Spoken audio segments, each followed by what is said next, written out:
So, Simon, animal protein versus plant protein, perhaps the number one concern for most people who are considering a plant-based diet.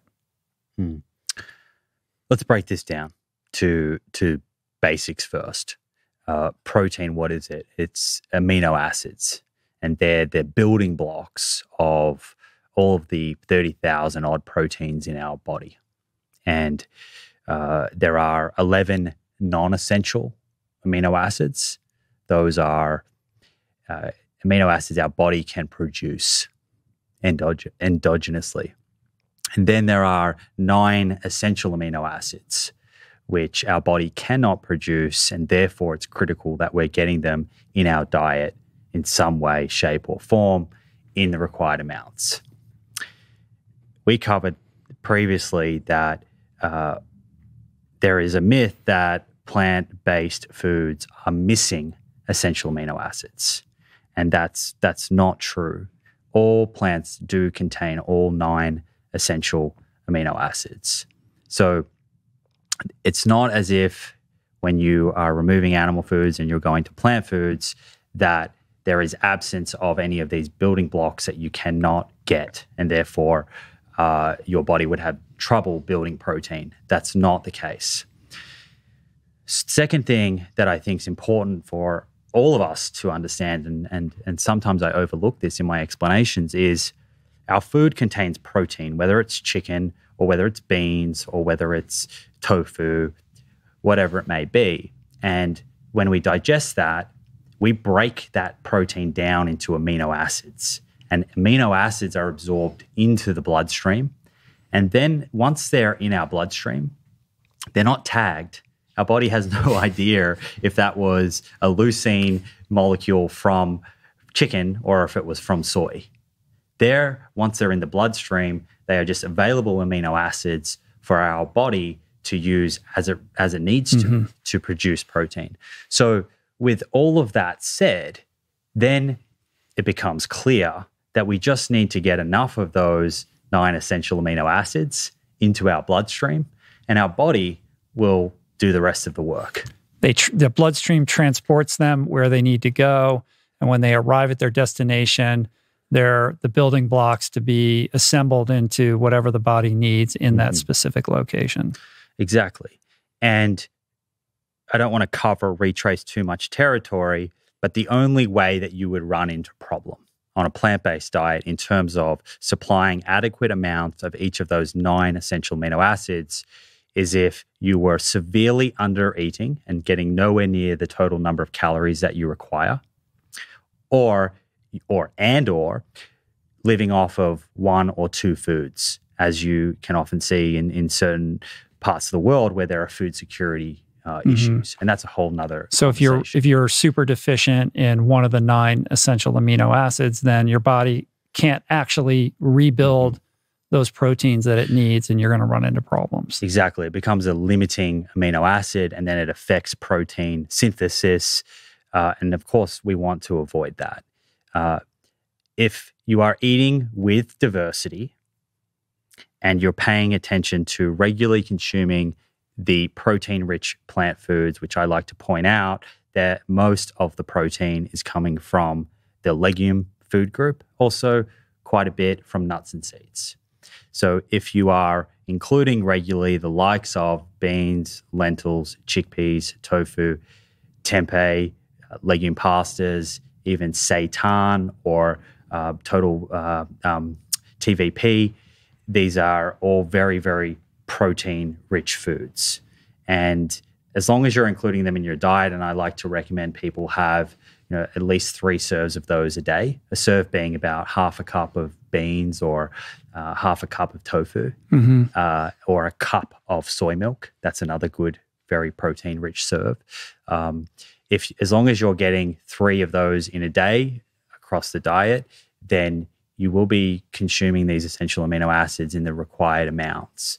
Of course, if you're an athlete, then you're going to want to pay even more attention to leaning into that food group, and you might consider a protein supplement, which is something that all athletes consider whether they consume an omnivorous diet or a plant-based diet. And then there is also a strong case to be made. And I was recently speaking with Jenny Messina, who's a very well-known registered dietitian in the sort of plant-based community. And we were talking about there is a very compelling case for paying a little more attention to protein as you get over the age of 50. And some of that, again, feeds back to our earlier conversation around bone mineral density and lean muscle. We know that having more lean muscle as you get older is associated with longevity. So, overall, as you get above 50, I like people to lean a little more into legumes and to make room for that, not excluding them, but a little less into whole grains and potatoes and starches. And that allows them to sort of slightly bump up that protein intake. And, I think you've had Volta Longo on here a couple of times, and he's also an advocate of that strategy to just bump that protein up a little bit to actually help increase lifespan and health outcomes. Right. So to play devil's advocate, what is your response to the statement that animal protein is just superior? Like, is there a foundation for that argument? Or what else goes into animal protein that would provide that person with some logical basis for making that statement? We have to define what is superior, right? Right. Well, let's do that. If you were saying to me, building lean muscle, is it easier to build lean muscle with a diet full of animal products than plant-based products with less consideration and planning? Yes, it is. I mean, we have to be able to acknowledge that. That's not saying you can't get the same result. You can, but you have to plan a little more on the plant-based side of things.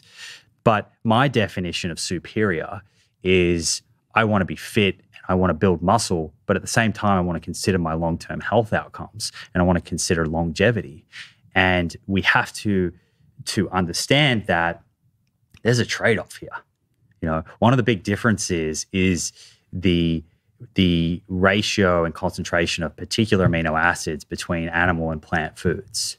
And, while animal foods might be very rich in certain amino acids that activate mTOR, for example, and raise IGF-1 levels, and while that might be great for promoting growth, we understand through a lot of mechanistic research, and I will preface this by saying most of this is in animal models because it cannot be done in humans, at least not at this stage. We understand that overactivating those works against you in terms of your longevity. So, this is not a sort of simple answer or simple question of what's superior. It's really what's meaningful to you. And, personally, I made the decision that I want to be consuming foods that are allowing me to achieve my athletic endeavors, pursue those goals, but at the same time, not overactivate mTOR to the point that I'm putting myself at higher risk of certain diseases and potentially shortening my overall lifespan. Right. So if you're 24 years old and all you care about is how you're going to perform in 4 months at the championships or what have you, and you don't care about anything else, all you want to do is ramp up that IGF-1 and get as much strength and growth as conceivable in a short period of time. But that's at the cost of longevity, long-term health, all these things that are important in terms of maintaining vitality, fitness, strength, all of those things over the extension of your lifetime. And even as a kind of a plant-based person, you can still modulate your diet to promote muscle growth and strength. And I spoke to one of the studies that looked at comparing healthy young adults omnivorous diet versus the vegan diet, and they matched that total protein intake at about 1.6, 1.7 grams per kilo, which is a high protein intake. And they saw no differences in lean muscle and strength. Yeah, so that's a really important point to make. So I think that there is a way to kind of have both. And so you can shift to a plant-based diet and then modify it in a way where you are getting the performance gains that you're looking for. And I still think you're better protected than the animal-based diet. Are you potentially making a trade-off compared to a slightly lower protein plant-based diet? I think possibly. And that's based on those mechanistic animal studies. But back to your earlier point, people have different goals. And for some people, it will be meaningful to build muscle and to build strength while adopting this dietary pattern that is overall better for their chronic disease, better for the planet, and better for the animals.